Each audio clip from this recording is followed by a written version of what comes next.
dari 9 orang. Wajib bayar nanti sedikit-sedikit ya, di bulan-bulan berikutnya. Nah, ibu-ibu yang main julu-julu agar selesai urusan di akhirat, itu waktu main kasih tahu suami. Buat surat wasiat sama suami. Saya baru tarik julu-julu sebesar 1 miliar. Kalau saya meninggal, tolong abang bayarkan. Pasti langsung diceraikan setelah dia baca surat wasiat. Udah 5 kali umrah dengan alasan rindu ke Kaabah. Utang gop mana ka bayar. Nyo KTB bahasa Aceh yang bang. KTB bahasa Aceh, ini kata berarti. Utang orang tak bayar. Harta semua gunakan untuk yang sunnah. Maka dia nanti termasuklah orang. Assalamualaikum warahmatullahi wabarakatuh. Banyak sekali pertanyaan jamaah, Ustadz kasih kami channel untuk kajian anak-anak muda. Di antara anak muda berasal dari Aceh, luar biasa. Channelnya Maulizul Akbar Nak. Tonton, subscribe, like, share, komen. Assalamualaikum warahmatullahi wabarakatuh.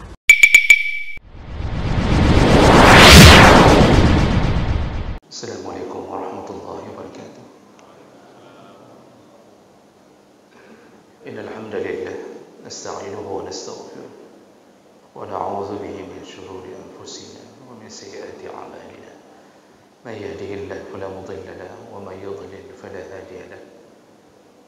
Asyhadu an la ilaha illallah wahdahu la syarika lahu wa asyhadu anna Muhammadan 'abduhu wa rasuluhul karim.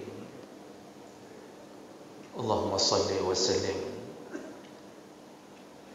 على نبينا المصطفى محمد وعلى آله وأصحابه أجمعين. أما بعد رب اشرح لي صدري ويسر لي أمري واحلل عقدة من لساني يفقهوا قولي. Segala puji bagi Allah, kemudian salawat dan salam pada Rasulullah, pada keluarga dan seluruh sahabat-sahabatnya.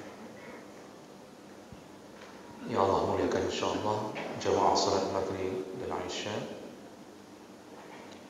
dan mudah-mudahan kehadiran kita di majlis-majlis ilmu menjadi penyebab terbukanya pintu surga insyaAllah.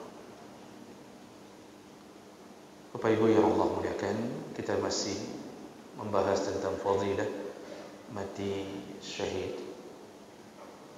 Di pertemuan yang lalu kita sudah membahas bahawa di antara kemuliaan yang Allah beri kepada para syuhada, yaitu Allah tidak memperlakukan mereka seperti layaknya orang yang telah mati.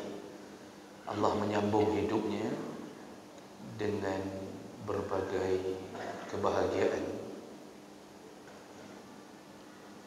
Allah berikan rezeki yang berlimpah setelah kematian mereka, dan mereka mendapatkan kesenangan. Wa farihina bima utu, mereka senang sekali. Jadi mereka dianggap hidup di sisi Allah. Itu kemuliaan orang-orang yang mati syahid.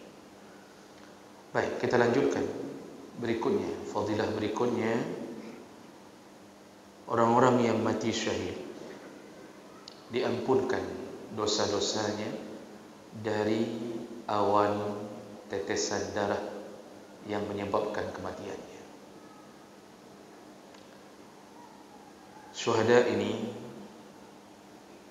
ketika mereka merasakan sakarat dan darah yang keluar adalah lambang perjuangan mereka membela agama Allah, maka sebagai balasan Allah di atas kemuliaan hambanya yang menegakkan agamanya, dari awal tetesan darah yang keluar, Allah menggugurkan dosa-dosanya. Dan ini disebutkan oleh Nabi dalam beberapa hadis.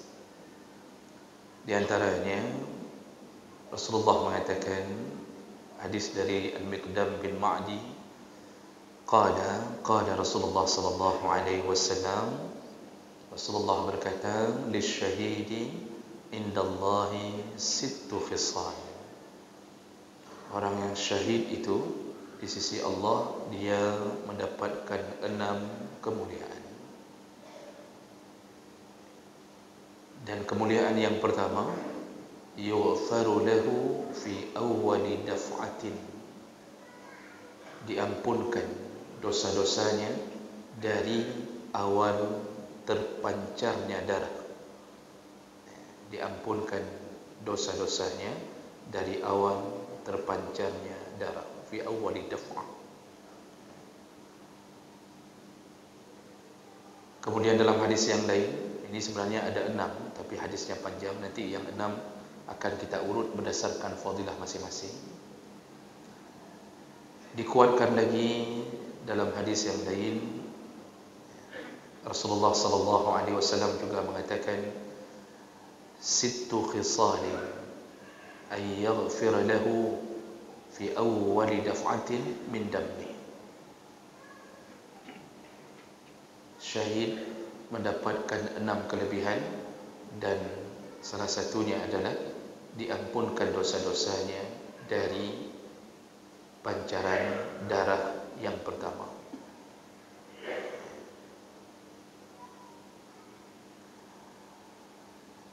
Dan juga dari hadis dari Abi Qatadah bahwa beliau mendengarkan Rasulullah sallallahu alaihi wasallam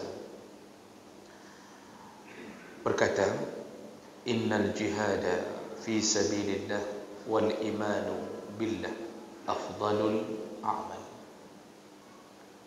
Sesungguhnya berjihad fi sabilillah yang disertai dengan iman itu adalah afdalul a'mal, semulia-mulianya atau seutama-utamanya amalan. Iman dan jihad seutama-utamanya amalan. Lalu setelah mendengarkan kalimah itu, faqama rajulun, ada seorang laki-laki yang berdiri, lalu faqala, dia bertanya, ya Rasulullah, ara'aita in qutiltu fi sabilillah. Ya Rasulullah, seandainya aku berperang di jalan Allah, tughfaru anni khatayaya, lalu aku terbunuh, apakah diampunkan semua dosa-dosaku? Nah, ini pertanyaan dari sahabat. Kalau aku berperang fi sabilillah lalu aku terbunuh, apakah dosa-dosaku terampunkan? Faqala lahu Rasulullah menjawab, na'am, in qutilta fi sabilillah wa anta sabirun muhtasibun muqbilun ghaira mudbir. Benar kata Rasulullah, benar, diampunkan dosa-dosamu selama engkau terbunuh dalam keadaan bersabar. Dalam perang engkau bersabar, lalu engkau berharap-harap balasan Allah, artinya engkau yakin dengan janji-janji Allah. Lalu engkau muqbil ghaira mudbir, engkau berjuang berhadapan dengan musuh tanpa berusaha melarikan diri. Nah, jadi Nabi menyebutkan semua dosa-dosa orang syahid itu diampunkan selama dia sabar menerima keadaannya. Ya, tentu kita tahu bahwa orang ketika sedang berjuang di medan perang fi sabilillah, kekurangan makan, kekurangan minum, kelelahan, dibarengi dengan sayatan pedang yang mungkin sudah merobek kulitnya, dan dia sabar menerima semua itu. Lalu dia muhtasib, dia benar-benar berharap dari Allah, artinya tidak sedikit pun ada keraguan pada janji Allah. Inilah yang namanya iman. Jadi iman itu percaya pada sesuatu yang sebenarnya kita tidak melihatnya, lalu kita wujudkan melalui perkataan, perbuatan. Jadi Keimanan di hati itu diwujudkan melalui perkataan, perbuatan. Makanya orang kenapa disuruh berzikir, dia mau berzikir, karena dia yakin setiap zikirnya akan membuat pahala di sisi Allah. Kalimah-kalimah yang diajarkan Nabi, dia ucapkan karena dia yakin kalimah itu berat di timbangan Allah. Lalu kenapa orang mau menuju ke medan perang? Karena dia yakin bahwa dia akan dibalas semuanya oleh Allah. Nah, ini keyakinan ini dihargai oleh Allah.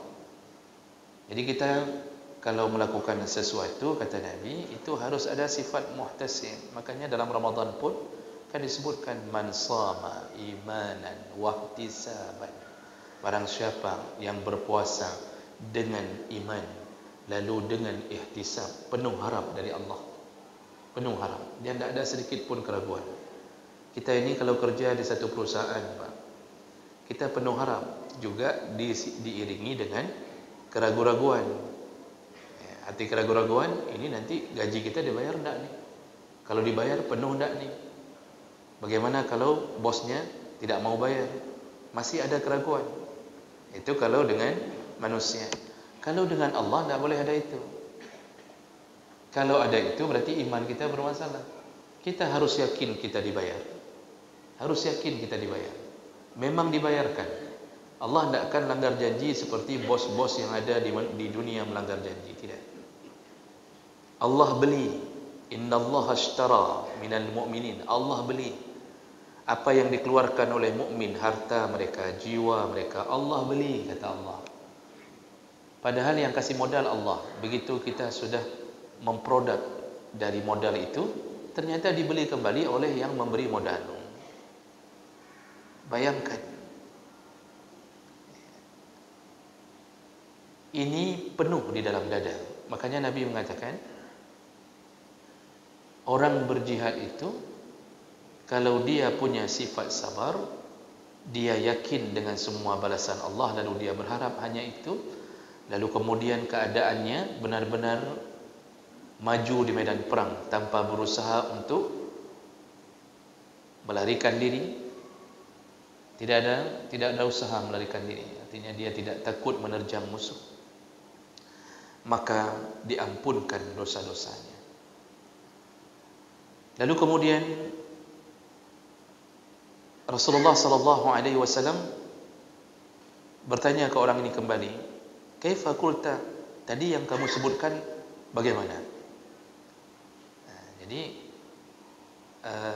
maksud Rasulullah bertanya bahwa yang sudah dijawab oleh Nabi, apakah cocok dengan pertanyaan tadi? Makanya Rasulullah menyuruh ulangi pertanyaan. Kamu tadi maksudnya nanyanya bagaimana?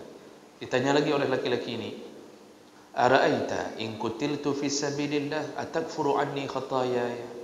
Ya Rasulullah, yang kumaksud adalah kalau seandainya aku terbunuh di jalan Allah, apakah diampunkan semua dosa-dosaku? Dan Rasulullah kembali menjawab, "Na'am, wa anta sabirun muhtasib muqbil ghaira mudbir." Ya, kata Rasulullah. Ya. Kalau engkau berperang dalam keadaan sabar, muhtasib, berharap dari Allah, lalu berhadapan maju tanpa berusaha melarikan diri. Nah, di ujungnya Nabi mengatakan, maksudnya semua dosa engkau diampunkan.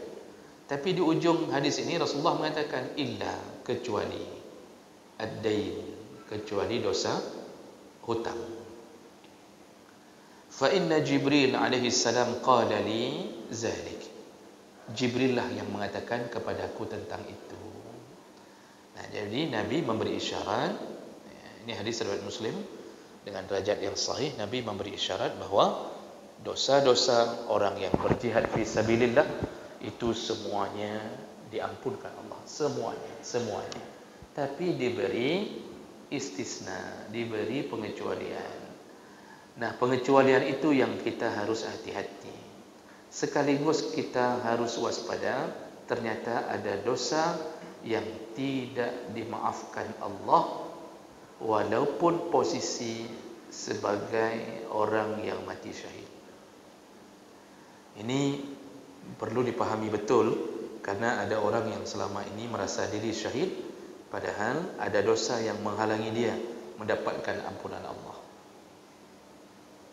Artinya dosa lain diampunkan, tapi ada dosa yang Allah tidak ampunkan kecuali dia menyelesaikannya. Nah, dosa yang pertama seperti yang disebutkan di ujung hadis tadi adalah dosa hutang. Yang dimaksud dengan dosa hutang adalah hutang yang sudah jatuh tempo lalu tidak dibayarkan dan dia membawa mati walaupun syahid. Walaupun syahid. Tapi kalau seandainya dosa belum jatuh tempo lalu terjadi musim perang, sedangkan hutang belum jatuh tempo masih lama, itu tidak dianggap sebagai orang yang membawa mati hutang, karena nanti diselesaikan oleh harta warisnya. Harta yang diwariskan itu wajib bayar hutang dulu, dan dia dianggap bukan orang yang menipu atau membawa hutang dalam kematiannya. Dan masalah hutang ini yang menjadi penghalang syahid mendapatkan ampunan dari dosa hutang, itu juga disebutkan dalam hadis dari Abdullah bin Umar, anna Rasulullah sallallahu alaihi wasallam qala, Rasulullah berkata, yughfaru lisyahid kulla zambin illa ad-dain.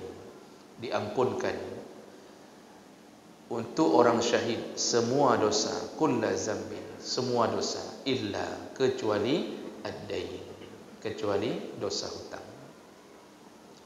Ini dosa hutang ini, itu kenapa tidak diampunkan? Kenapa dosa-dosa yang lain begitu mudah diampunkan Allah? Jadi nanti ini ada dua dosa Bapak Ibu yang enggak diampunkan bagi orang syahid. Kalau syahid saja tidak diampunkan, apalagi kita yang meninggal dalam keadaan tidak syahid. Itu syahid fi sabilillah, itu tidak diampunkan dosa hutangnya, artinya tidak gugur hutangnya gara-gara syahid. Kalau kita mendapatkan pahala syahid bukan menjadi syahid, jangan pikir terampunkan dosa. Kan kita sudah jelaskan di awal. Jadi ada yang syahid dunia, syahid akhirat, yaitu fi sabilillah berperang. Ada yang syahid akhirat tapi tidak syahid dunia. Siapa mereka? Yang disebutkan oleh Nabi, yang meninggal terbakar, tenggelam, tertimpa bangunan, kemudian yang meninggal terkena penyakit taun, meninggal karena penyakit perut, kemudian meninggalnya seorang ibu yang melahirkan anaknya, meninggal karena membela harta waktu dirampok. Itu semuanya dapat pahala syahid. Itu namanya syahid akhirat, tapi tidak diperlakukan syahid di dunia, tetap dimandikan, dikafankan, disolatkan dan dikuburkan seperti biasa. Nah, orang-orang ini kalau yang syahid medan perang dunia akhirat, dosa hutangnya tidak diampunkan, apalagi syahid yang cuma akhirat tadi. Ada orang yang mengira bahwa kalau sudah diproses di dunia, hutang itu bisa selesai di akhirat walaupun dia tidak membayarnya. Nah, maksud saya, ada orang yang ketika berhutang lalu dilaporkan ke polisi, sudah tidak bayar hutang ratusan juta, dan itu sudah jatuh tempo, dilaporkan ke polisi, ditangkap, lalu dibereskan melalui pengadilan. Akhirnya pengadilan menjatuhkan hukuman penjara. Sudah jatuh hukuman penjara sekian tahun, lalu kemudian dia keluar, utang tidak dibayar. Ada yang mengira, ini anggapan orang awam, ada yang mengira bahwa saya kan sudah di penjara, berarti tidak perlu lagi bayar hutang, karena penjara itu dianggap sebagai pembebas hutang. Begitu cara orang berpikir. Makanya ada orang yang menjadi korban hutang, kadang-kadang malas melaporkan, karena kalau sudah laporkan orangnya di penjara, hutangnya tidak kembali. Padahal dalam hukum Allah, dalam hukum syariat, hutang itu mau dipenjara beratus tahun pun, yang hutang 1.000 rupiah pun tidak dimaafkan kalau belum mendapatkan maaf atau melunasinya. Penjara itu efek daripada kejahatan kita, itu resiko kejahatan kita. Yang hutang keluar dari penjara, jangan pikir habis. Penjara tidak membuat ampunan apapun kecuali dimaafkan.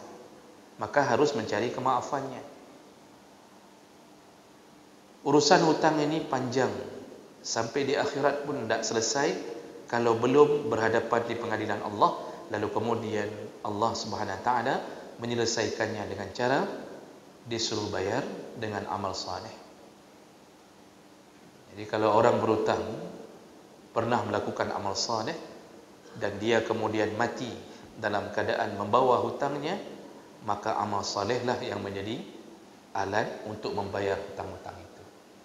Sedangkan di akhirat kita benar-benar berharap pada amal saleh. Dan kita berharap timbangan kita dipenuhi oleh amal saleh. Namun tiba-tiba amal saleh disuruh bayar hutang.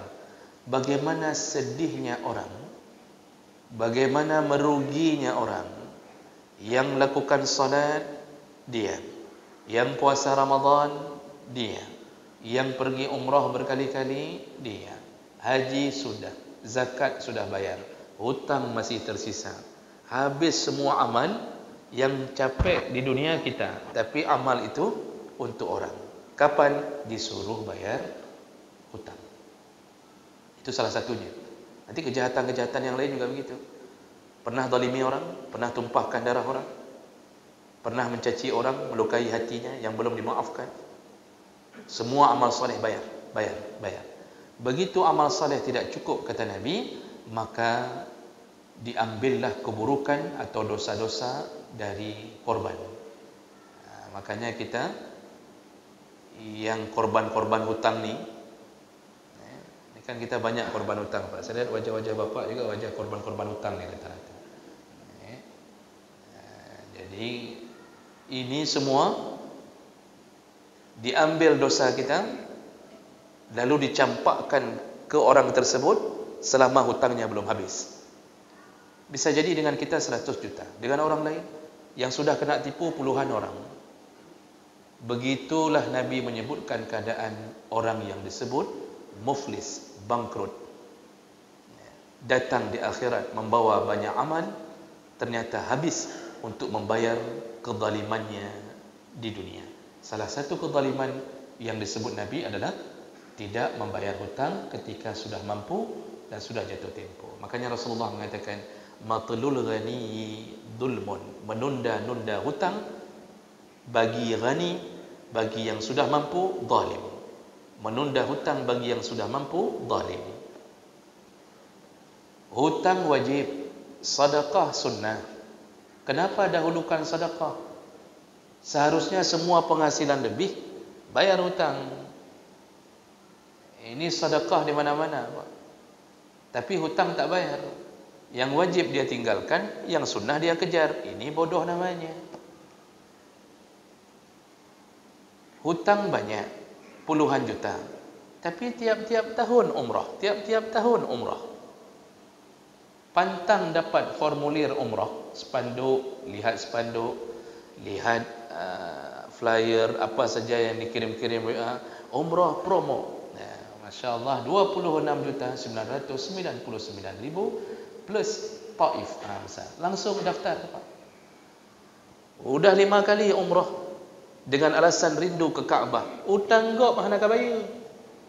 Nyo KTB bahasa Aceh yang Pak. KTB bahasa Aceh, ini kata berarti. Utang orang tak bayar. Harta semua gunakan untuk yang sunnah. Maka dia nanti termasuklah orang yang merugi di akhirat. Sudah beberapa kali Ramadan lewat, dia terus yang memberi makanan untuk qiyamul lail. Kemudian ini contoh, ini kasih itu, utang orang tak bayar. Padahal dia mampu bayar. Ini zalim. Ada orang yang mampu bayar hutang, walaupun dicicil sedikit-sedikit, tapi dia punya gaji untuk bayar hutang. Wajib dahulukan hutang.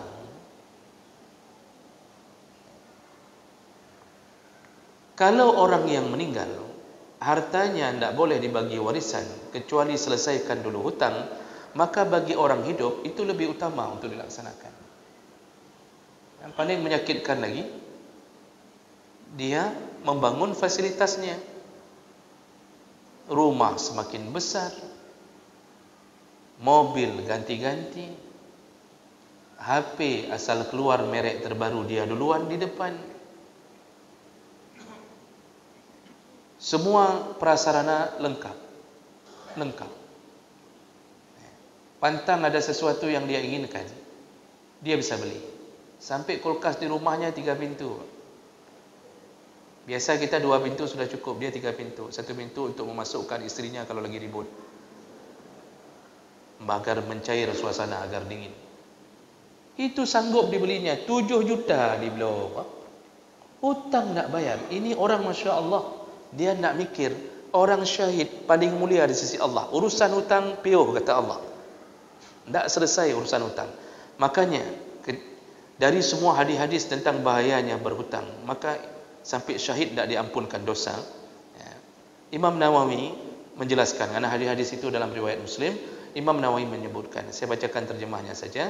Penjelasan dari Imam Nawawi menyebutkan bahawa sabda Nabi SAW tentang urusan hutang, yang di dalamnya terdapat peringatan bahawa orang jihad dan mati syahid pun tidak akan mendapatkan ampunan masalah itu karena urusannya adalah urusan dengan Bani Adam. Allah akan menghapus hak-hak Allah. Jadi dosa yang diampunkan adalah dosa yang berhubungan dengan Allah. Misal orang syahid, mungkin ada tinggal-tinggal amalan yang diwajibkan selama ini, lalu dia menyambut kesyahidannya dengan niat taubat, maka Allah begitu mudah. Itu hak Allah.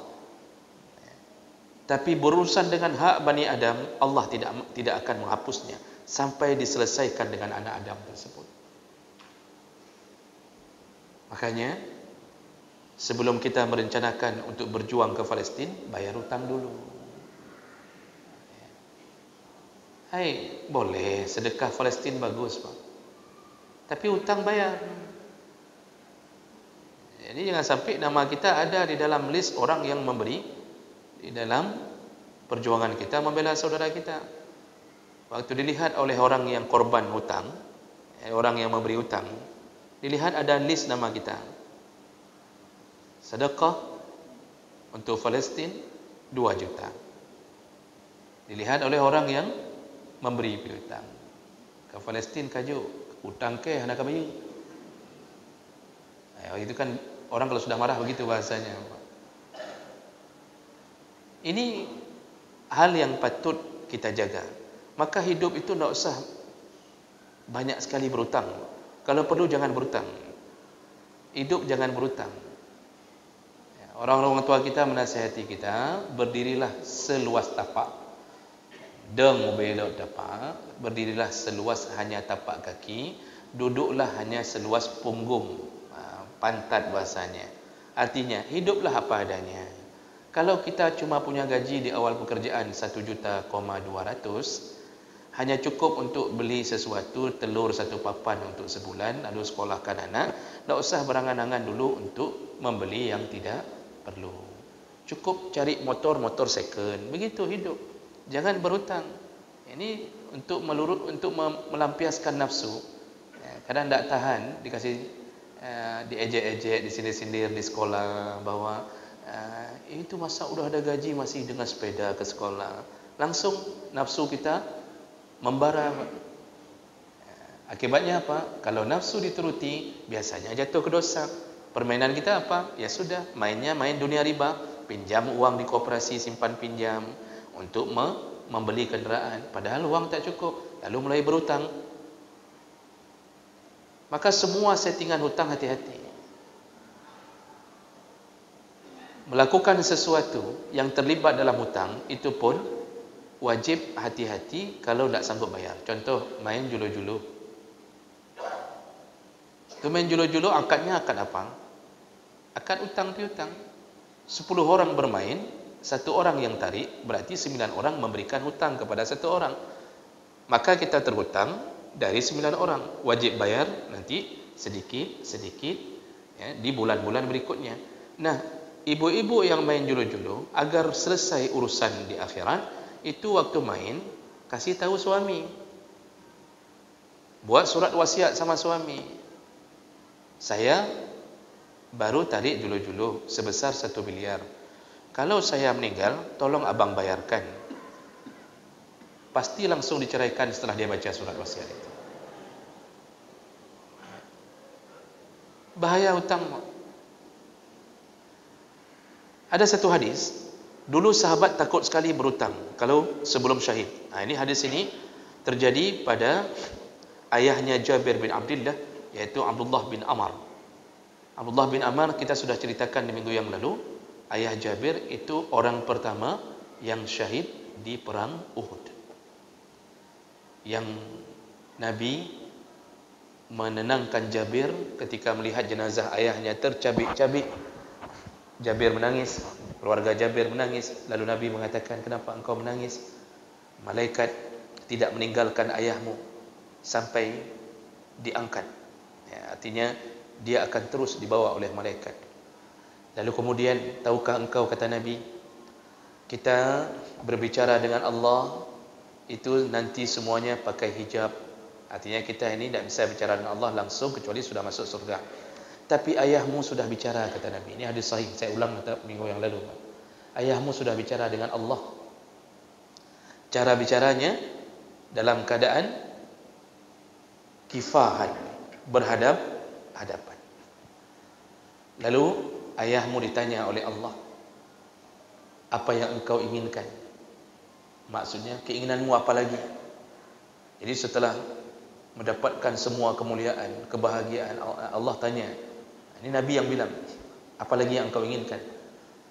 Lalu kemudian ayahnya Jabir, Abdullah bin Amr, mengatakan, kalau engkau izinkan ya Allah, aku menginginkan hidupkan aku kembali untuk bisa berjihad kembali.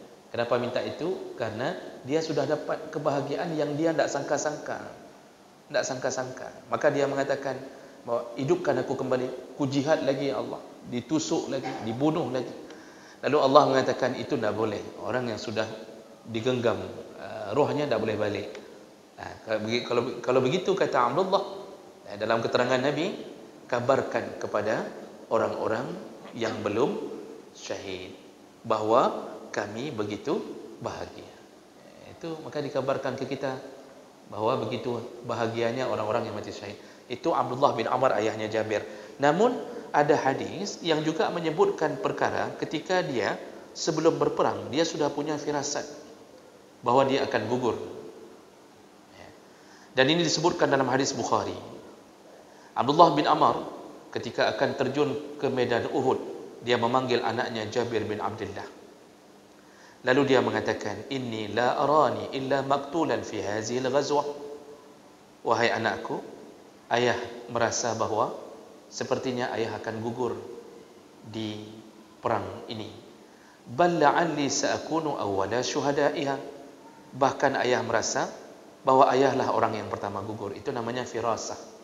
Karena salah satu kelebihan Allah dengan orang yang dekat dengan Allah, diberikan kelebihan bernama firasah. Firasah itu diletakkan pada wali-wali Allah, diletakkan orang-orang yang bersama Allah, dekat dengan Allah. Termasuk diberitahukan firasah tentang kematian kepada para nabi, walaupun tidak tahu tanggal yang pasti. Makanya Nabi sudah mendapatkan firasat akan meninggal. Dia membisikkan kepada Fatimah dua perkara. Bisikan pertama, Fatimah menangis. Bisikan kedua, Fatimah tersenyum. Dilihat oleh Aisyah. Setelah itu Nabi pergi, Aisyah panggil Fatimah. Wahai Fatimah, apa yang dibisikkan ayahmu? Kulihat engkau menangis. Lalu yang kedua, kulihat engkau tersenyum. Jawaban Fatimah, ayah mengatakan bahawa beliau tidak lama lagi akan dipanggil Allah. Maka aku menangis. Lalu kenapa engkau tersenyum? Bisikan yang kedua, aku tersenyum, ayah melanjutkan, setelah aku meninggal, maka engkaulah wahai anakku yang pertama sekali menyusulku. Makanya Fatimah meninggal 5 bulan setelah Nabi meninggal. Maka aku tersenyum. Maksudnya dia tahu dan dia yakin dia tidak lama berpisah dengan Nabi di dunia, dia akan kembali bertemu. Ini firasah. Maka ayahnya Jabir itu sudah berfirasah, ayah akan gugur dan kemungkinan orang yang gugur pertama. Dan itu nanti benar. Itu kejadiannya nanti benar sesuai dengan firasahnya. Wa inni wallahi, lalu beliau berwasiat, anakku, wallahi la ada ahadan ba'di ahabbu ilayya minka ba'da Rasulillah. Engkaulah yang paling kucintai setelah Rasulullah. Jadi setelah Rasulullah, kita kadang-kadang terkena panah asmara pada anak kita, pada isteri kita, lebih kita cintai daripada Rasulullah. Padahal Rasulullah mengatakan apa? Tidak sempurna iman seseorang sampai Allah dan Rasul ahabbu ilaihi, lebih dicintainya daripada orang tuanya, daripada anaknya. Maka begitu kata Abdullah bin Umar. Lalu kemudian beliau menyambung, wa inna alayya dainan, anakku, ayah masih punya hutang. Faqdi anni di daini. Kalau ayah gugur, segera bayarlah hutang ayah. Wastausi bi ikhwatika khairan, lalu berbuat baiklah kepada saudara-saudaramu. Dua wasiat, bayar hutang dan berbuat baiklah kepada keluargamu. Dan itu benar-benar terjadi, Bapak Ibu yang Allah muliakan. Maka lihatlah kegelisahan sahabat kalau takut syahid, utang masih tinggal. Makanya hari ini Pak, orang, mohon maaf saya bilang ini, kadang-kadang memang kurang ajar betul Pak. Ibadah tak jelas, tak ada jaminan surga, salat enggak, puasa suka-suka, zakat tak bayar, hutang diamankan dalam dirinya, tak ada pun dia wasiat, mati kagak mati aja mana. Dia pikir dia ada orang dalam di surga, dia bisa urus surga. Suka-suka hidup, hutang tak bayar, tak mikir pun. Kita yang memberi hutang yang selalu mikir. Asal mau tidur terpikir, mau tidur terpikir. Makanya kita kurus karena banyak kali mikir. Karena saya tidak ada pikiran hutang, tidak kurus. Memang orang Masya Allah menganggap remeh hutang. Salat terus, hutang tidak bayar. Nah, makanya sekali lagi kita katakan bahawa kalau syahid saja tidak diampunkan, jangan andalkan salat jamaah kita, jangan andalkan Ramadan kita untuk membebaskan hutang. Tidak ada. Selesaikan sekarang. Kalau bisa jangan berwasiat, sekarang selesaikan. Ini kalau perlu keluar dari masjid, selesaikan hutang. Inilah amalan yang ditunda Allah bagi orang syahid untuk mendapatkan kemuliaan sampai diselesaikan hutangnya oleh ahli warisnya.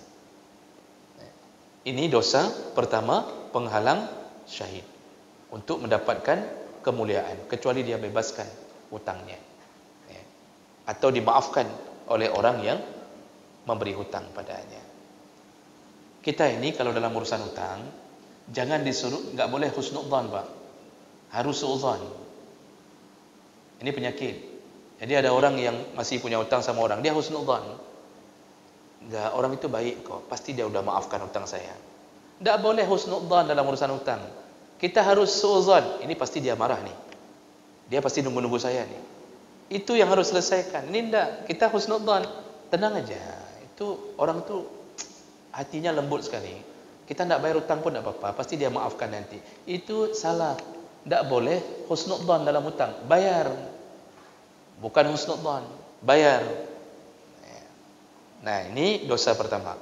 Dosa kedua, tersisa cuma 2 menit. Dosa kedua, singkat saja, yang Allah tidak ampunkan bagi orang yang sedang syahid, yang mati syahid, adalah dosa khianat. Dosa berkhianat. Kita sudah pernah sebutkan hadisnya, bahwa dulu di masa Nabi, ada orang yang disuruh Nabi menjaga harta ghanimah, harta rampasan perang. Lalu kemudian dia terkena panah, mati. Lalu kemudian belum mati di medan perang, dia bawa lukanya sampai habis perang. Begitu meninggal, ketika mau disolatkan, dipanggil Nabi. Nabi mengatakan, tidak, aku tidak solat, aku tidak mensolatkan jenazahnya, kalian saja yang solat. Fataghayyarat wujuhun nas, semua orang berubah wajahnya. Ada apa ini? Kok tidak mau disolatkan sama Nabi? Lalu Nabi mengatakan, orang-orang tidak tahu apa pekerjaan dia sehingga dia tidak mau disolatkan sama Nabi. Lalu Nabi mengatakan, dia mengambil sesuatu dari harta rampasan perang. Lihat Pak, itu saja tidak dimaafkan. Maka jangan hidup berkhianat setelah diberi amanah. Baik, kita sambung insyaallah di pertemuan yang akan datang. Subhanakallahumma bihamdik asyhadu an la ilaha illa anta astaghfiruka wa atubu ilaik. Wassalamualaikum warahmatullahi wabarakatuh.